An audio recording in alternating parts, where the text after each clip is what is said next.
As the clock struck midnight on December 31st, 1999, the world held its breath. Planes were supposed to fall from the sky. Nuclear missiles could launch themselves. Banks might erase your entire life savings in an instant. And all of it would be caused by a date on a computer screen. It was called Y2K. And for a while, it looked like the end of the modern world was just one keystroke away.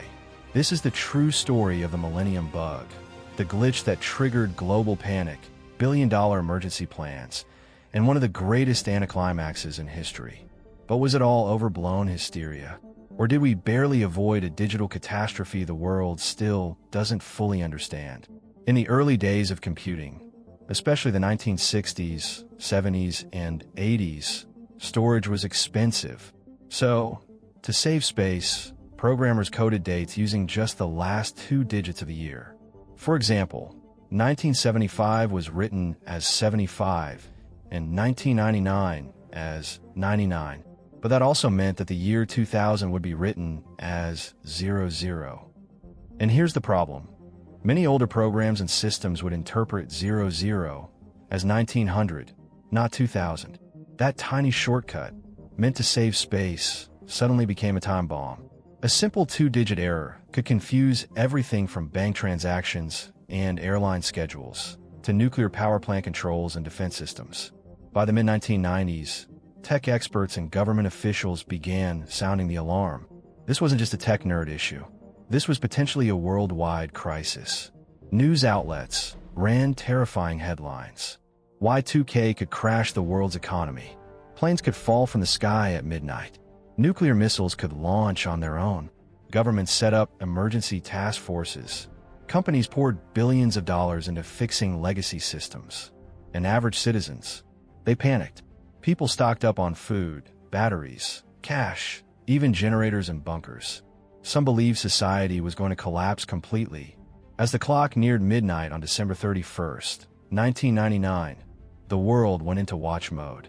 Tech teams were on call across the globe. Governments were monitoring power grids, defense systems, air traffic control, hospitals, and more. In New Zealand, the first major country to enter the year 2000, nothing happened. Then Australia, still nothing. As each time zone crossed the threshold, the world waited, and then nothing. The world didn't crash. The lights stayed on. The planes kept flying. Y2K had arrived, and the apocalypse didn't. Here's where it gets interesting. Some people say Y2K was just media fearmongering, a way to sell headlines, boost ratings, and make the public panic over nothing. But others, especially those in the tech industry, say the reason nothing happened is because they fixed it in time. Governments and companies had spent over $300 billion worldwide updating, patching, and testing old systems. In other words, the crisis didn't happen because people took it seriously, not because the threat was fake. Despite the calm, a few things did go wrong. In Japan, some nuclear monitoring systems failed briefly at midnight. In the US, 150 slot machines in Delaware stopped working. In France, the system tracking babies born on January 1st mislabeled them as being born in 1900. And some banking systems temporarily glitched. Nothing serious, but definitely weird. Still, compared to the chaos predicted, these were barely noticeable. So again, did we dodge a bullet? Or did we just prepare so well that we never saw the bullet at all? Now imagine something like Y2K happening in today's world. We're more connected than ever. The internet controls our banking, healthcare, travel, communication, even our homes. If a bug like Y2K were to hit today, one that affects thousands of systems globally, would we even be able to stop it in time? Or would the dominoes fall too fast? Cybersecurity experts worry about this constantly, because the truth is, we still rely on legacy systems in everything from government records to nuclear launch codes. Here's something most people don't know. Another potential digital time bomb is already coming. It's called Y2K38. On January 19th, 2038, many 32-bit computer systems will run out of space to count time properly. It's the same kind of issue as Y2K, but in a more complex digital world. And experts say it could affect critical systems if not fixed in time. Sound familiar? So, what can we really say about Y2K? Was it a disaster that never happened? Or was it a disaster that we stopped just in time? That's the question that still divides people to this day. For some, Y2K is nothing more than a joke. An embarrassing overreaction from a paranoid society standing on the edge of a new millennium. They remember the canned food, the bottled water, the bug-out bags, and the media frenzy that made it all feel like the apocalypse was coming. And then, nothing happened. But maybe that's the point. Maybe the reason nothing happened is because so many people took it seriously. Let's not forget, governments, banks, and corporations poured over $300 billion into fixing the issue. Thousands of engineers and programmers worked around the clock for years leading up to January 1st, 2000. This wasn't a scam or a conspiracy. This was a global emergency plan that actually worked. The quiet success of Y2K is proof of something powerful. That sometimes the greatest disasters are the ones we prevent, but it also reveals something deeper, something that should still worry us today. It shows just how fragile the digital world really is. Because Y2K wasn't caused by a virus, a hacker, or an outside threat.